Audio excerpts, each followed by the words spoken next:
With darker complexions have always struggled with having good lighting. Every single yearbook photo of mine has been terribly shot since I was a kid. I always show up as too dark or shiny. Cause if you love me, you love all of me. Everything the light touches, oh, baby, give me light touches. Oh, yes, look me in my eyes, takes over my mind. Don't you be afraid, no, no, no, no, no. And if you love me, you love all of me, or none of me at all.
Welcome, everyone, and thank you for standing by for the Alphabet First Quarter 2022 Earnings Conference Call. At this time, all participants are in a listen-only mode. After the speaker's presentation, there will be a question and answer session. To ask a question during the session, you will need to press star 1 on your telephone. If you require any further assistance, please press star 0. I'd now like to hand the conference over to your speaker today, Jim Friedland, Director of Investor Relations. Please go ahead. Thank you. Good afternoon, everyone, and welcome to Alphabet's First Quarter 2022 Earnings Conference Call. With us today are Sundar Pichai, Philip Schindler, and Ruth Porat. Now, I'll quickly cover the safe harbor. Some of the statements that we make today regarding our business, operations, and financial performance may be considered forward-looking, and such statements involve a number of risks and uncertainties that could cause actual results to differ materially. For more information, please refer to the risk factors discussed in our most recent Form 10-K filed with the SEC. During this call, we will present both GAAP and non-GAAP financial measures. A reconciliation of non-GAAP to GAAP measures is included in today's earnings press release, which is distributed and available to the public through our investor relations website located at abc.xyz/investor. And now, I'll turn the call over to Sundar. Thank you, Jim, and good afternoon, everyone. Over the last few months, guided by our mission, we continue to develop helpful technologies with a view towards empowering both people and businesses. Even as more people return to in-person activities, we are seeing hybrid approaches to learning and working are here to stay, and our products are helping partners seize these new opportunities. To help support our own flexible work plans, this year, we plan to invest approximately $9.5 billion in our U.S. offices and data centers, creating at least 12,000 new Google jobs in the U.S. in places like New York and Atlanta. To enable our long-term growth, we are investing in areas like cloud, AI, YouTube, search, and beyond.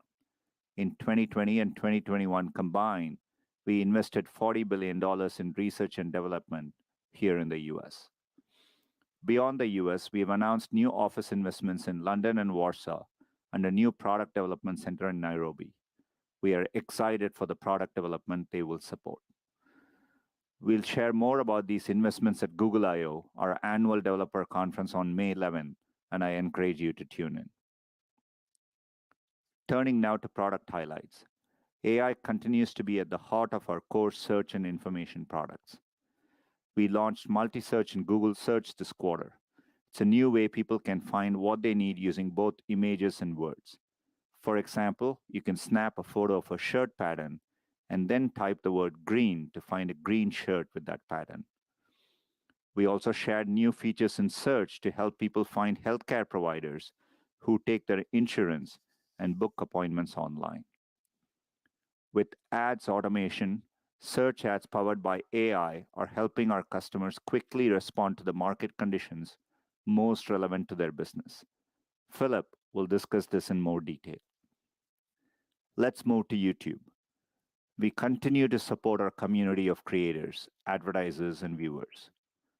With over 2 billion monthly signed-in users, we are well positioned to do this.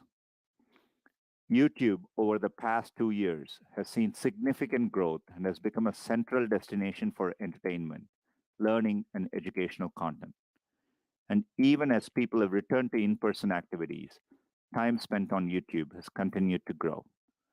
Just as YouTube evolved from desktop to mobile and that created huge opportunities, we are excited about the new opportunities we see now. Short-form video is one. YouTube Shorts is now averaging over 30 billion daily views. That's 4 times as much as a year ago. In the first quarter, we added new capabilities to video editing, and we are continuing to invest in making Shorts a fantastic experience for creators and viewers alike. As we've always done with products, we focus on building a great user experience first, and we will work to build monetization over time. The living room is another area of opportunity.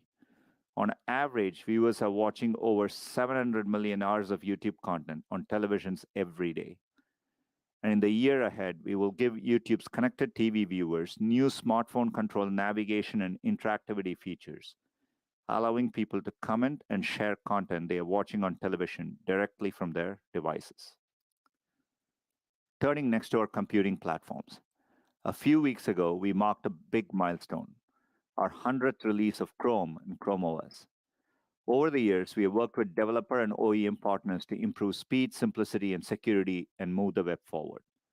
It's a great example of what we mean when we say we are building for the long term. And on Android, we'll showcase at I/O the many helpful features and services that Android and its platforms provide.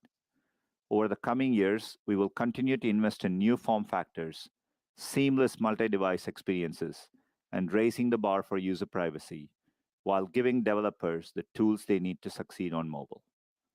As you know, we have made changes to our Google Play pricing model to help all developers on our platform succeed. Today, 99% of developers qualify for a service fee of 15% or less. While this impacted our short-term results, we think it's the right long-term approach to support the ecosystem and to be the most developer-friendly app store and gaming platform available. We're also exploring alternative billing options, and as we do this, we'll continue to uphold high safety standards that protect personal data and sensitive financial information. Earlier today, we launched the Data Safety section in Play, where people can access more information about how apps collect, share, and secure their data. In hardware, Pixel 6 is a huge step forward for the Pixel portfolio, and it's been great to see the response from Pixel users. It's the fastest selling Pixel ever, and we are building broad consumer awareness of the brand and making good progress. I'm excited about the products we have coming and look forward to sharing more at Google I/O. Next, on to cloud, where Q1 revenue grew 44% year over year with continued strong performance across Google Cloud Platform and Workspace. We continue to deliver differentiated products across 4 distinct areas. First, cybersecurity, where we introduced new offerings, including assured workloads to address digital sovereignty in the European Union, virtual machine threat detection, a first-to-market agentless malware detection capability, an advanced intrusion detection system for network threat detection. Organizations like T-Mobile and DoorDash are protecting their critical systems and data with Google Cloud's trusted cybersecurity products. These include Security Command Center, which helps many companies, including UKG, Ultimate Kronos Group, and Ocado Group, monitor and manage their security posture and risk. Our leading threat detection and response platform, Chronicle, is now paired with Simplify to more quickly automate incident detection and resolution. We also announced our intent to acquire Mandiant, a leader in dynamic cyber defense and response, to help protect customers from the most advanced threats. Second, we continue to evolve a leading data cloud with serverless Spark to run batch Spark workflows. BigLake, a new storage engine that unifies data warehouses and lakes, and Dataplex, which provides unified management and governance of data across data warehouses and lakes. Our unified data cloud and AI platform is helping organizations like KeyBank, LG Electronics, and Macy's work intelligently with data across multiple clouds.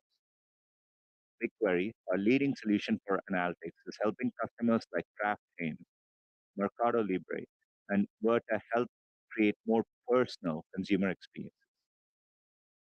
BT Group, UPS, and other leading brands continue to tap our deep expertise in artificial intelligence and machine learning to power their organizations.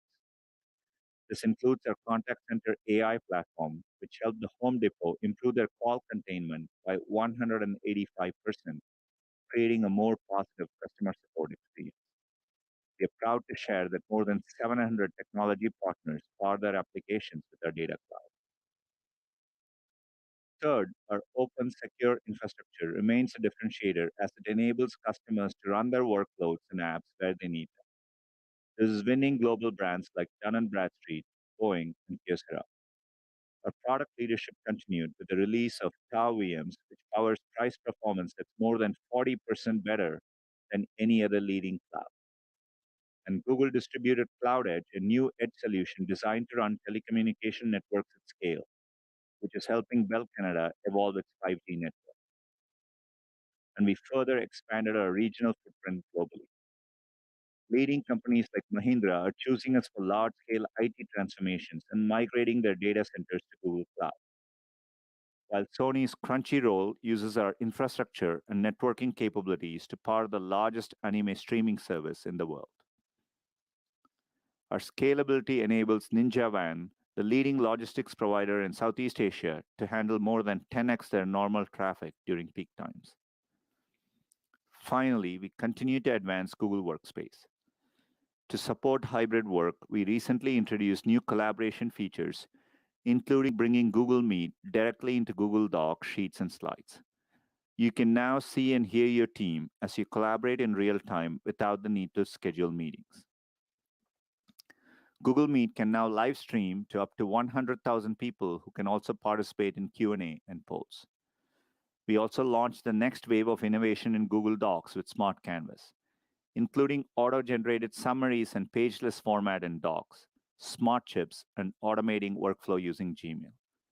Smart Canvas has seen very rapid uptake with more than 6 million checklists and 6 million Smart Chips being added to documents each week. These innovations are helping employees adapt to hybrid work at large enterprises like Equifax and Ocean Network Express, digital natives including Flipkart, and organizations like the University of Alberta. Finally, our other bets. This month, Waymo became the first company to run fully autonomous ride-hailing operations in multiple locations simultaneously. Today, employees can take rider-only trips in San Francisco, joining the growing number of public Waymo One riders in Phoenix. Wing launched its on-demand drone deliveries in the Dallas-Fort Worth area. In the first quarter of 2022, Wing completed over 50,000 commercial deliveries.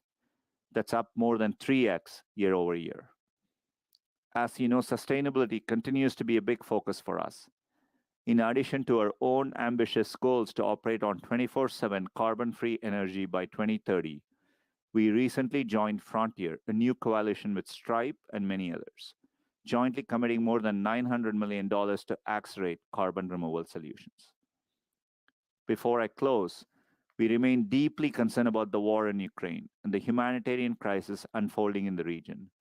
While I was in Warsaw, Poland last month, I met with many leaders across Central and Eastern Europe to reaffirm our commitment to the region. We are finding ways for our products and platforms to be helpful, including enhanced features on search to help refugees find resources. Across all these efforts, I feel inspired by the ways that our teams at Google work to help people in moments big and small. With that, let me thank Googlers everywhere for their contributions this quarter. Over to you, Philip. Thanks, Sundar. Hi, everyone. As always, it's great to be with you all. I want to start by echoing Sundar. The war in Ukraine and the deepening humanitarian crisis across the region is heartbreaking. As with our response during the global pandemic, we remain focused on how we can help. Whether it's air raid alerts on Android phones to help Ukrainians get to safety, refugee centers live on maps, or new attributes that let hotels share if they're offering free or significantly discounted accommodations for those in need. Or whether it's helping via Insights, which enabled Ukraine's largest person-to-person marketplace, OLX Ukraine, to pivot its product strategy nearly overnight to help people find essential products and services. Let's take a quick look at our performance this quarter before we dive into the trends that drove it. In Google Services revenues, we were pleased with the growth in the first quarter, up 20% year over year. Retail was again the largest contributor to year-on-year growth of our ads business in Q1, followed by travel. Speaking of travel, people are seemingly back on the move, whether they are searching for planes, passports, or the next vacation destination. Q1 travel searches were above Q1 19 pre-pandemic levels. Query growth in categories like beaches and islands were up 27% versus 2019, while vacation rentals rose 37%. Compared to last year, Global searches for passport online jumped 80%, while searches for travel insurance surged 2x. We continue to launch new tools to help travel partners reconnect with customers and to help users find the trusted info they need to plan their next trip. In March, free hotel booking links expanded to search and maps. Travel partners can extend their reach, users get a more comprehensive set of options. And earlier this month, we made it possible for hoteliers to easily share their rates and availability directly on Google via Business Profile. Let's talk Performance Max, our newest AI-powered campaign that allows businesses to harness the best of automation to drive the most optimal performance across all Google Ads inventory. Since launching globally in November, PMax has seen strong customer adoption, particularly among smaller businesses. PMax's simplicity shows how we're moving from a model in which businesses needed to understand the complex language of campaigns, keywords, CPC, and so on, to a model where we understand the company's goals and actively help them achieve their business objectives. Take AssistCard, a leading LATAM travel assistance company who first tested PMax to accelerate its recovery in Argentina. Initial tests to drive sales yielded a 40% lower cost per acquisition and a 15x higher conversion rate versus other campaigns with the same goals. Early success led AssistCard to rapidly expand PMax to 9 other countries, including Brazil, Spain, and the US, and significantly increased spend on the new format in 2022. Moving on to retail, where we had another strong quarter. Consumers are finding a new balance between online and in person. Google Maps searches for shopping near me were up 100% globally year over year. People want to buy from brands that provide a seamless experience wherever and whenever they prefer to shop. For local businesses and big box retailers alike, this remains a big opportunity. Omnichannel is still a winning strategy. We're also continuing our investments to make shopping on Google as effortless, delightful, and as engaging as possible. With rich, more immersive content, including more visual and browsable results for apparel and fashion searches, and new advancements like multi-search and Google Search, which launched in beta for shopping queries earlier this month, we're helping people go beyond the search box to search anywhere and anyway. Take AR Beauty, which is still in its early days, but a great example of the innovative and cool experiences we're building to benefit both users and brands. Shoppers can now virtually discover and try on thousands of products from 90-plus brands, including Maybelline New York, MAC, and Charlotte Tilbury, as well as from retailers like Ulta Beauty, right in Google Search. Let's move on to YouTube. Our brand business had a strong quarter. However, we did see more modest growth in direct response. For brand, we're enthusiastic about what's ahead for connected TV. Brands are turning to us to tap into the shift to streaming and reach new audiences in smarter and more efficient ways. Over 135 million people in the US were reached via YouTube on connected TVs in December. We've recently rolled out new tools to help advertisers consistently plan and measure their CTV spend across platforms. And later this year, in partnership with Nielsen, we'll help brands directly compare their YouTube reach to linear TV, including the ability to measure co-viewing. This apples-to-apples comparison will be a game changer in helping advertisers make smarter investment decisions. According to Nielsen, in the US, YouTube accounts for over 50% of ad-supported streaming watch time on connected TVs among people ages 18 and up.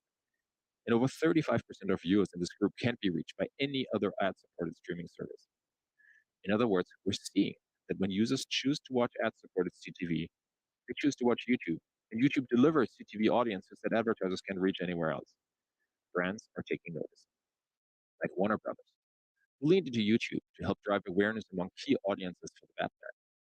By using a combination of best-performing video creative, connected TV media, and video ad sequencing, Warner Brothers expanded its target audience in the 2 weeks leading up to its release, helping contribute to its successful 134 million opening weekend. For direct response, we continue to believe there's great opportunity to address commercial intent on YouTube between video action campaigns, app campaigns, product feeds, and new live commerce features. As Sundar mentioned, Shorts is another area we're really excited about. Engagement is strong, and we're focused on delivering great experiences for users, creators, and advertisers. In fact, we're testing ads on Shorts with products like App Install and video action campaigns. And while it's still early days, we're encouraged by initial advertiser feedback and results. Which brings me to our partners and how we're closely collaborating with them to grow and evolve healthier, sustainable ecosystems and bring them the best of Google. We continue to focus on accelerating growth in India's digital ecosystem and are excited about our expanding partnerships with a number of partners in the region. Then Sundar mentioned Sony's Crunchyroll.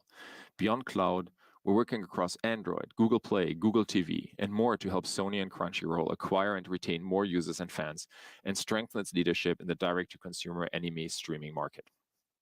As always, I want to extend deep appreciation to our customers and partners for their collaboration and trust, and to our product, engineering, partnership, sales, and many support teams. Thank you. Your relentless focus on helping our users, customers, and partners makes our success possible. Now over to Ruth. Thank you, Philip. We had a strong first quarter with revenue growth led again by search and cloud. My comments will be on year-over-year comparisons for the first quarter unless I state otherwise. I will start with results at the Alphabet level, followed by segment results, and conclude with our outlook. For the first quarter, our consolidated revenues were $68 billion, up 23%, or up 26% in constant currency. Our total cost of revenues was $29.6 billion, up 23%, primarily driven by other cost of revenues, which was $17.6 billion, up 22%. The biggest factors here were costs associated with data centers and other operations, followed by content acquisition costs, primarily driven by costs for subscription content and then costs for YouTube's advertising-supported content. Operating expenses were $18.3 billion, up 24%.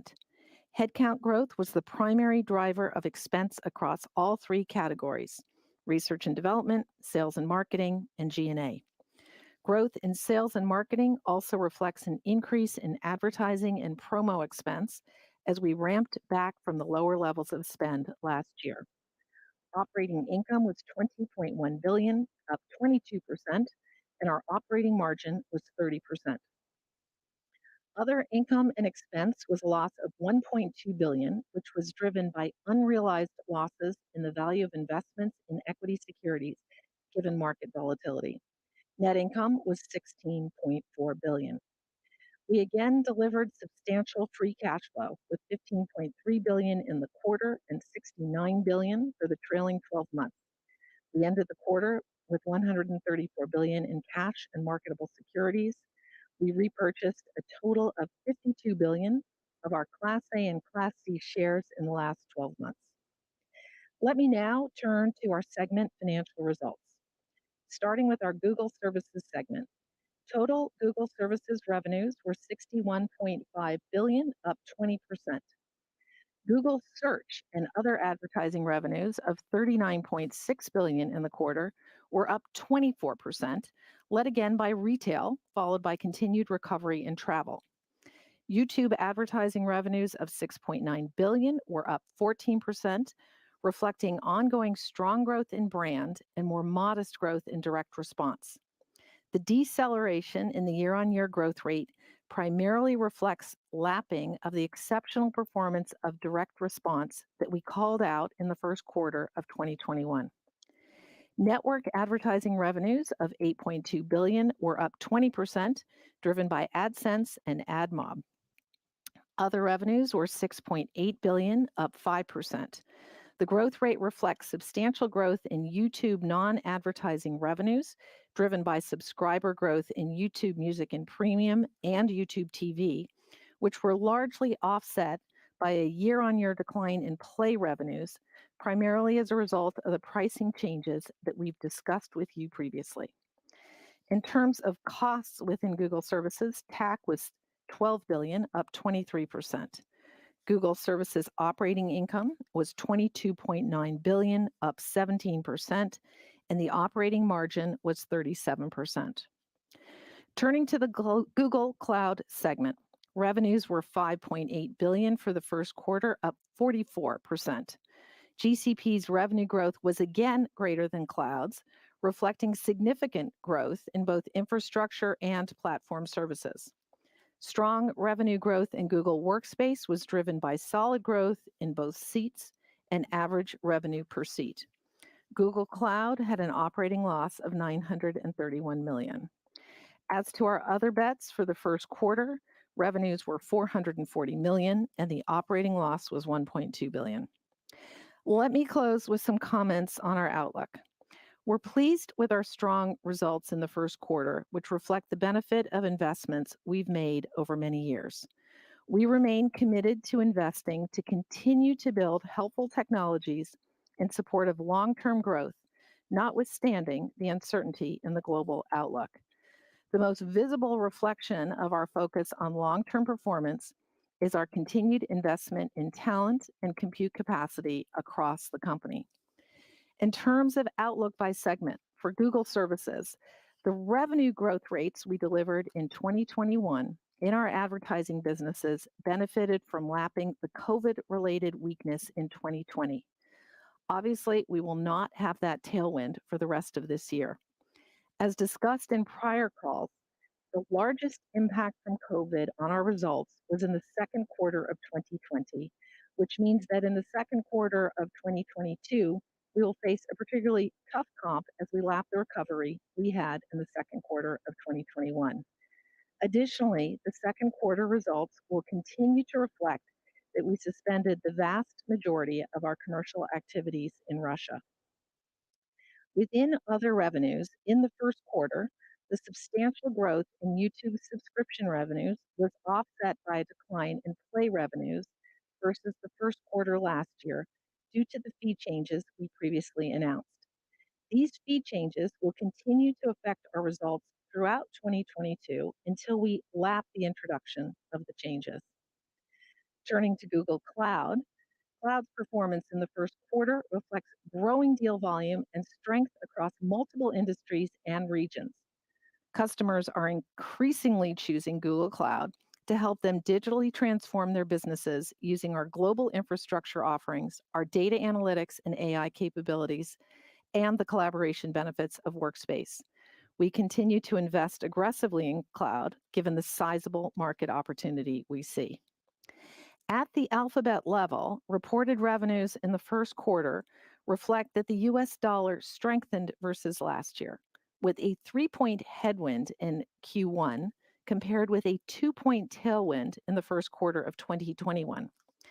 In the second quarter, the impact from foreign exchange rates will have an even greater impact on year-over-year comparisons, given both the larger tailwind last year and the increase we expect in the headwind in Q2 versus Q1, based on current spot rates. With respect to Alphabet headcount, we added 7,400 people in the first quarter, and the majority of hires were for technical roles. The biggest increases in headcount this quarter across product areas were again in cloud for both technical and sales roles. Turning to CapEx, the investment in the first quarter reflects the timing of closing for several large acquisitions of office facilities, which converged in the first quarter. More specifically, of the total, nearly $4 billion covers the purchases in New York, London, and Poland that we had mentioned previously. We continue to expect a meaningful increase in CapEx in 2022 versus last year. For the balance of 2022, the increase will be particularly reflected in investments in technical infrastructure globally, with servers as the largest component. As stated in our press release today, our board has authorized the repurchase of up to an additional $70 billion of our Class A and Class C shares in a manner that's in the best interest of the company and its stockholders. Thank you. And now Sundar, Philip, and I will take your questions. Thank you. As a reminder, to ask a question, you will need to press star then 1 on your telephone. To withdraw your question, please press the pound key. To prevent any background noise, we ask that you please mute your line once your question has been stated. And our first question comes from Brian Nowak from Morgan Stanley. Your line is now open. Thanks for taking my question. I have two. The first one, Ruth, wondering, could you talk to us at all about sort of the shape of the ad business growth throughout the first quarter, understanding there's some uncertainty around Ukraine, et cetera, and then what have you seen sort of quarter to date in the overall search business from a growth perspective? And then the second one for Philip, appreciate all the color on Performance Max. Can you just talk to us a little bit about strategically about how long we should think about it takes to drive broader adoption of this type of tools with your sales force? Is it months, quarters, years? You know, where are you in SMB adoption, and how long do you think it takes to get broader and maybe full adoption of a product like that? Thanks. Thanks, Brian. So in terms of the ad business, I would say, as I did in opening comments, we were very pleased with the year-on-year search revenue growth in the first quarter, up 24%. And it really reflected the strength that we've seen in retail, as Philip and I commented on. I would say, as you're asking how are we looking forward, I would say the revenue growth rates that we delivered in 2021 in search and across our advertising businesses more generally, as I said in opening comments, did benefit from lapping the COVID-related weakness in 2020. So I think one key point is that we're not going to have that tailwind for the rest of this year. And as I noted, one of the key areas to focus is Q2 of 2020. That was where we had the largest impact from COVID. So that means in the second quarter of 2022, we're going to face a tough comp, as I said.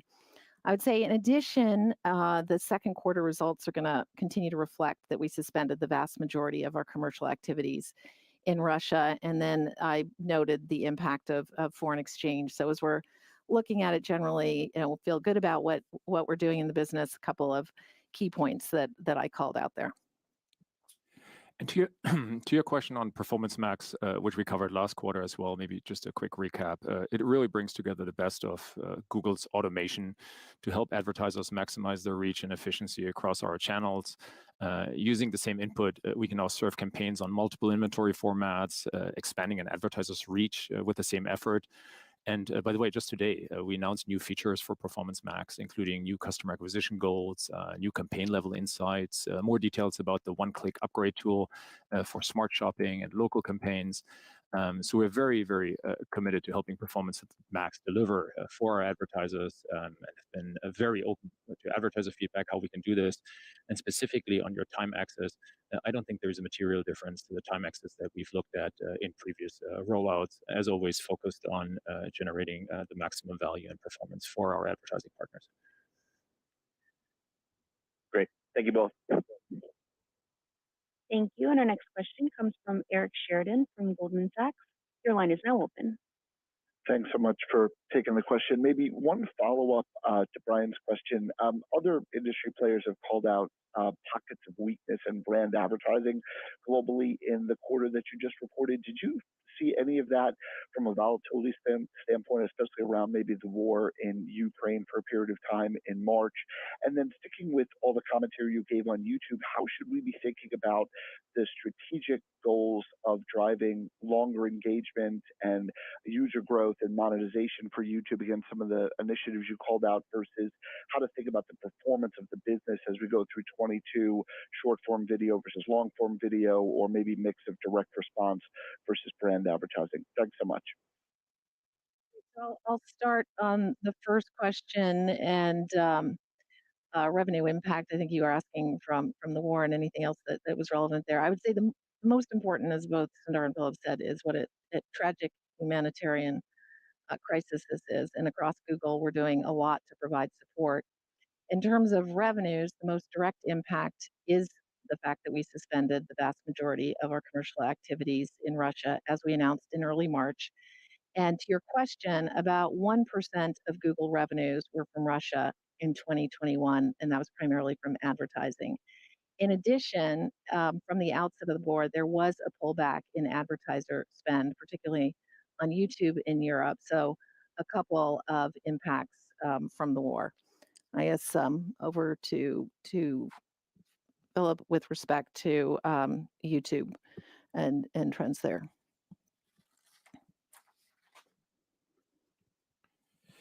So maybe to dig a little deeper into the part of your questions around Shorts. Shorts went global, rolled out to over 100 countries, and as Sundar mentioned, now has 30 billion daily views, which is 4 times higher than a year ago. And if we take the creator view, we're taking a fresh look at what it means to monetize Shorts and reward creators for their short-term videos. The first step, I think, is our 100 million YouTube Shorts Fund, which is now available in over 100 countries globally. And over 40% of creators who received payment from the Shorts funds in 2021 were in the YouTube Partner Program, just as an interesting number. And then on the advertiser view side, as I mentioned earlier, we're testing ads on Shorts with products like App Install and Video Action campaigns that are encouraged by the earlier results. And so all in all, I think we're deeply committed to supporting the next generation of mobile creators here on YouTube, and are very actively working on what monetization could look like in the future. Thank you. And our next question comes from Doug Anmuth from JP Morgan. Your line is now open. Thanks for taking the questions. I have two. First, just on advertising, just thinking about industry conversations, it seems pretty clear that you were able to capture some dollars that shifted to search from social related to Apple's iOS privacy changes. Just curious if that dynamic continued in 1Q, and then if you can comment at all just how you think about sustainability of those dollars going forward. And then Ruth, in terms of spending and on the margin side, operating margins continue to be strong at 30%, even with the greater headcount of the past couple of quarters. Just hoping you could elaborate a little bit on what you mean by considered investments, and in what areas are you able to offset and gain more efficiencies in the business?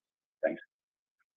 Thanks for the question. So with respect to search and ATT, there's really nothing to highlight. We haven't seen a noticeable shift in spend. And then in terms of overall margins and how we're thinking about investing, what I tried to make clear is we do continue to plan to invest aggressively this year.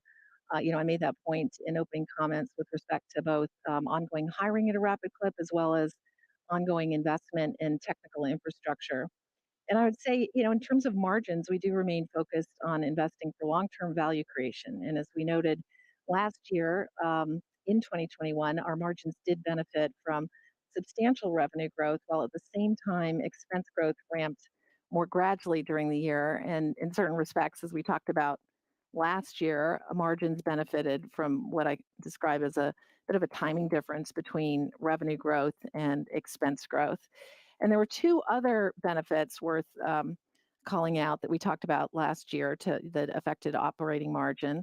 The first was the impact from the change in useful lives that we called out last year, and that benefited the year-on-year growth in expenses last year.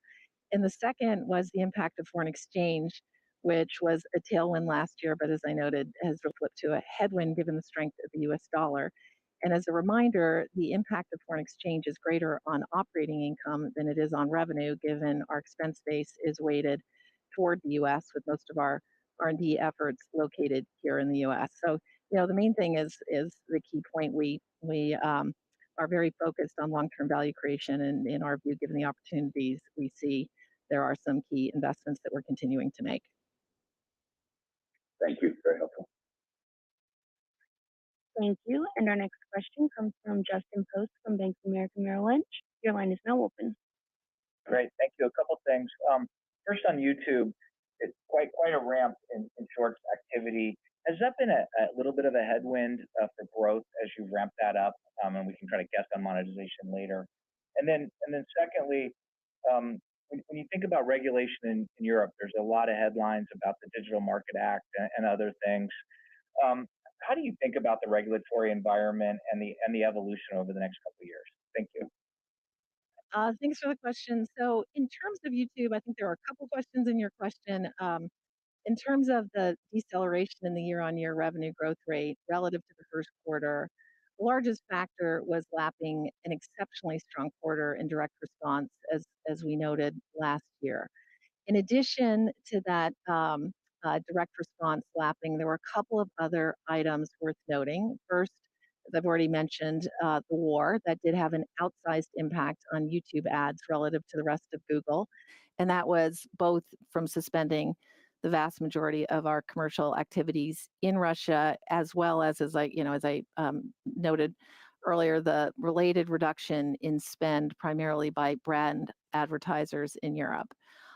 Then in addition, as we mentioned on the third quarter earnings call, we continue to experience a headwind from ATT, primarily in direct response, and the dollar impact from ATT has been consistent since it was implemented in April of last year.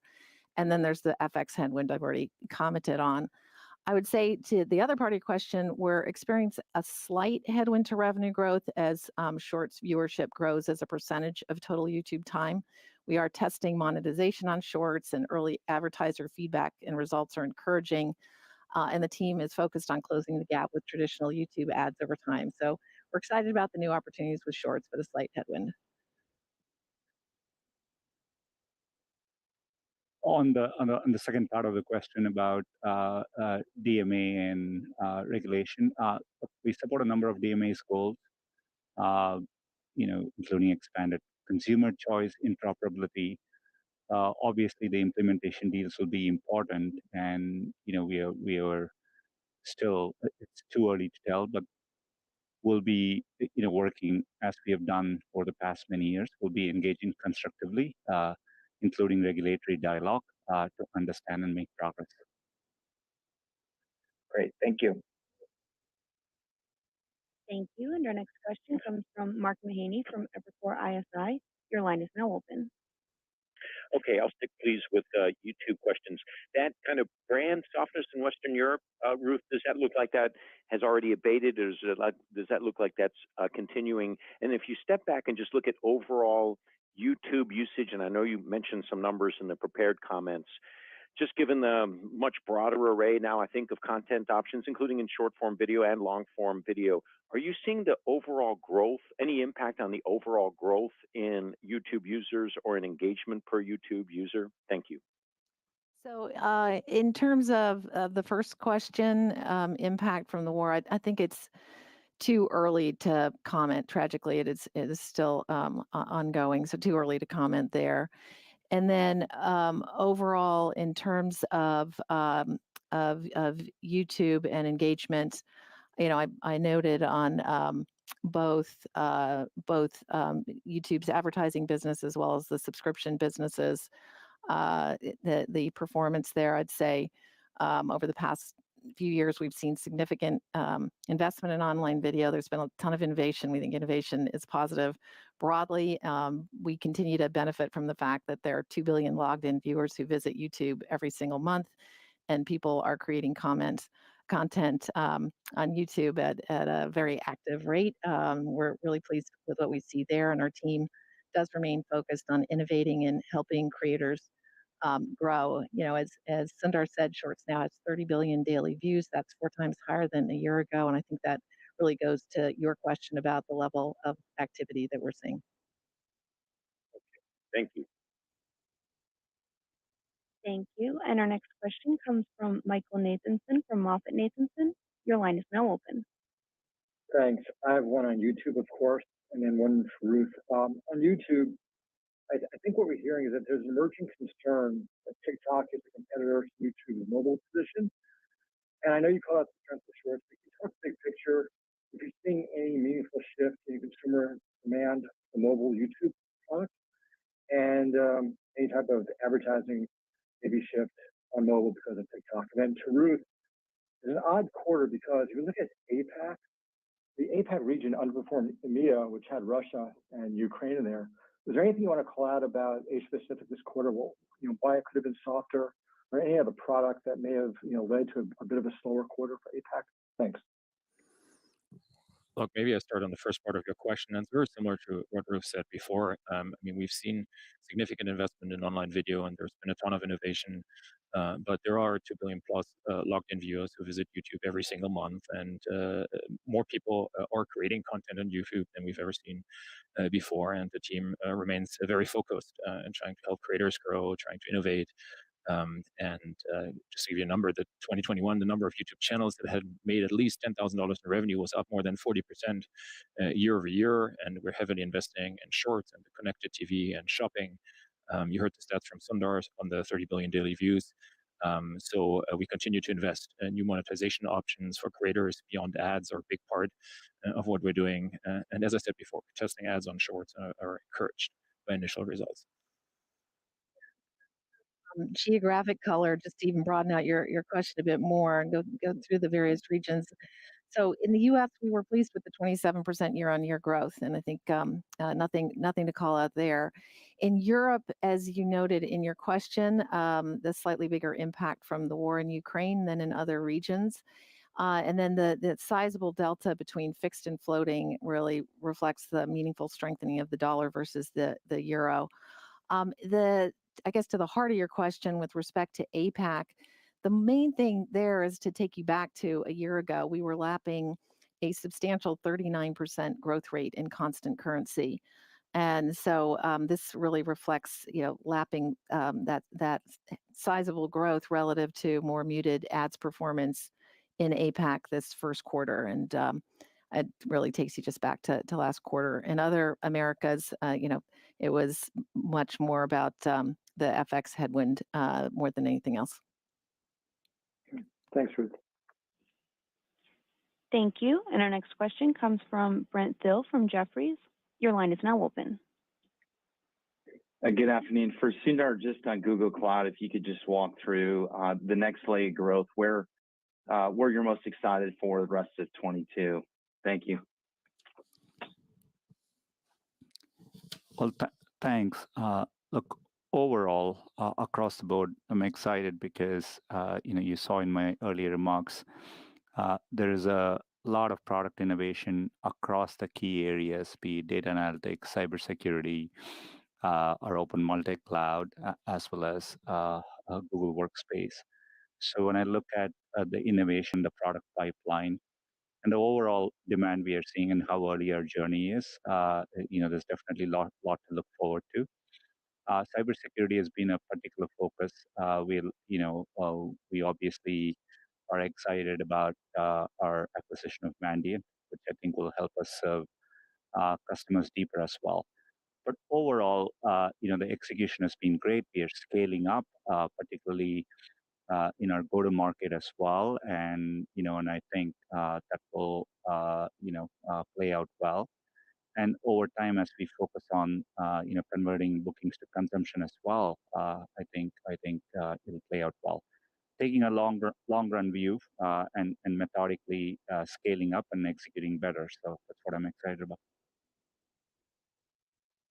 Thank you. Thank you. And our next question comes from Stephen Ju from Credit Suisse. Your line is now open. Okay, thank you. So Sundar, I think your search team recently released a blog posting talking about the desire to help your users out with their management of money. And I think we talked about some of this last time with the rollout of Taz in India and the evolution to Google Pay. But can you talk about your ambitions to add more utility to the service so that it becomes a more, hopefully, indispensable service for your user base, and particularly as you hope that this theoretically becomes your next billion user product? Thanks. Thanks, Stephen. Obviously, we've been focused on, making sure payments works well. One way you can step back and think about it is that our payment strategy is very similar to the strategy we have for commerce overall. We want to make all of this work easier, both on the merchant and the financial institution side, and making sure they can connect with customers well. And you mentioned the work in India. That was certainly what really got everything started. We are now 150 million people across 40 countries are using Google Pay. And their questions about first of all, we're making sure it works across the board, works well, easy to use for all the sides. And then over time, we will innovate and build new digital experiences. Simple examples you saw was we rolled out the ability for users to pay for parking on Google Pay with their voice, just using Google Assistant. So really, building for scale, building for simplicity, and then over time, we will layer on additional helpful features. But we are definitely focused on the first part now, making sure it works well for as many users across the world. Thank you. And our last question comes from the line of Dan Salmon from BMO. Your line is now open. Great. Good afternoon. I have two questions. First, I'd like to ask about Google Analytics, where there's been a transition ongoing for a year or so now to a new version of the product, and where you'll begin sunsetting the older version next year.